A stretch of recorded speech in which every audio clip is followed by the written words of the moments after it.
بسم اللہ الرحمن الرحیم۔ السلام علیکم میرے پیارے دوستو، امید ہے کہ آپ بالکل خیریت سے ہوں گے اور ہمیشہ کی طرح اچھے اچھے کاموں میں مصروف ہوں گے۔ آج میں آپ کے لیے لایا ہوں گجرانوالہ گھنٹہ گھر کی عمارت کے متعلق بہت ہی دلچسپ اور تاریخی حقائق پر مبنی ایک ایسی شاندار ویڈیو جسے دیکھ کر یقیناً آپ انجوائے کریں گے۔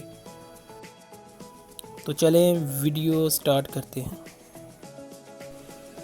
پیارے دوستو، جیسا کہ آپ جانتے ہیں کہ گجرانوالہ پاکستان کا چوتھا بڑا شہر بن چکا ہے، جو کہ کراچی اور فیصل آباد کے بعد ملک کا تیسرا بڑا صنعتی شہر ہے اور ملک کی جی ڈی پی میں اپنا 5% تک حصہ بھی رکھتا ہے۔ گجرانوالہ کے نزدیک ترین علاقوں میں گجرات اور سیالکوٹ واقع ہیں۔ یہ تین اضلاع صنعتی ترقی کی وجہ سے ایک سنہری تکون گولڈن ٹرائی اینگل بناتے ہیں۔ گجرانوالہ شہر مہاراجہ رنجیت سنگھ کی جائے پیدائش بھی ہے، جس نے سکھ سلطنت کی بنیاد رکھی تھی۔ According to empire gazette of India کے مطابق اس شہر کو گجر قبیلہ نے آباد کیا، جو کہ کشمیر کے پہاڑی علاقوں میں آباد تھے، جو کہ بعد میں اس علاقے میں آ بسے اور یہ علاقہ گجرانوالہ کے نام سے مشہور ہو گیا۔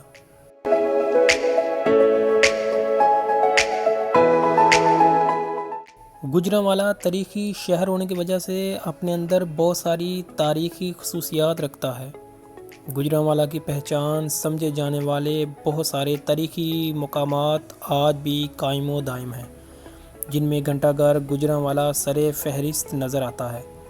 گجرانوالہ کا گھنٹہ گھر ایک خاص اہمیت کا حامل ہے، جو کہ اپنی ایک بہت پرانی تاریخ رکھتا ہے، اور اس گھنٹہ گھر کو شہر کی خوبصورتی اور رونق سمجھا جاتا ہے۔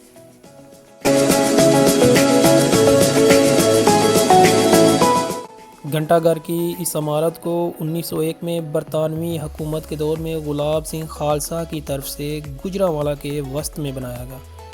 اس کو خالصہ کلاک ٹاور بھی کہا جاتا ہے۔ اس کے اندر 72 سیڑھیاں بنائی گئی۔ ہر گھنٹہ ہونے پر اس کی گھنٹی بجتی، جس کی آواز شہر کے ارد گرد کے تمام علاقوں میں سنائی دیتی تھی۔ دلچسپ بات یہ ہے کہ گجرانوالہ گھنٹہ گھر Gulab Singh vice principal committee and Khalsa high school Gujranwala کے جو بانی تھے کی طرف سے برطانوی حکومت کو تحفہ کیا گیا تھا۔ قیام پاکستان کے بعد گھنٹہ گھر کو روشن رکھنے کے لیے 1950 میں اسے بجلی فراہم کی گئی، لیکن بجلی کے بل کی عدم ادائیگی کے باعث 1983 میں بجلی کی فراہمی منقطع کر دی گئی۔ 6 منزل پر مشتمل گھنٹہ گھر کی اس عمارت کی بلندی پر کھڑے ہو کر پورے شہر کا نظارہ کیا جا سکتا تھا، جو کہ اب اپنے ارد گرد بنائی گئی بلند و بالا عمارتوں کی وجہ سے کہیں بیچ ہی کھو چکا ہے۔ گھنٹہ گھر کے اطراف میں بڑی بڑی گڑیاں نصب کی گئیں تاکہ شہر کے چاروں اطراف سے لوگ آسانی سے وقت دیکھ سکیں۔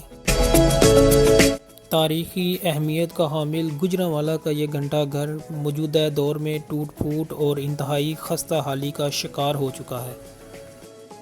کہا جاتا ہے کہ سابق میئر گجرانوالہ محمد اسلم بٹ نے گھنٹہ گھر کی تعمیر کے لیے فنڈ جاری کروائے، لیکن انتظامیہ کی غفلت اور نااہلی کی وجہ سے اس کی تعمیر اور مرمت نہ ہو سکی۔ گھنٹہ گھر شہر کی خوبصورتی کے ساتھ ساتھ تاریخی ورثہ بھی ہے، جو کہ اپنی خستہ حالی اور ویرانی کے باعث دن بدن مٹتا جا رہا ہے اور اپنی شان و شوکت کی بحالی کے لیے کسی مسیحا کا منتظر دکھائی دیتا ہے۔ مجھے امید ہے کہ آپ کو میری آج کی یہ ویڈیو بھی پسند آئی ہوگی، اور اگر پسند آئی ہے تو میرے چینل کو سبسکرائب کریں، میری ویڈیوز کو لائک کریں اور دوستوں کے ساتھ شیئر کریں، اور بہت جلد ملتے ہیں کسی نئی ہسٹوریکل ویڈیو کے ساتھ۔ تب تک کے لیے اجازت دیجیے۔ اللہ حافظ۔ پاکستان زندہ باد۔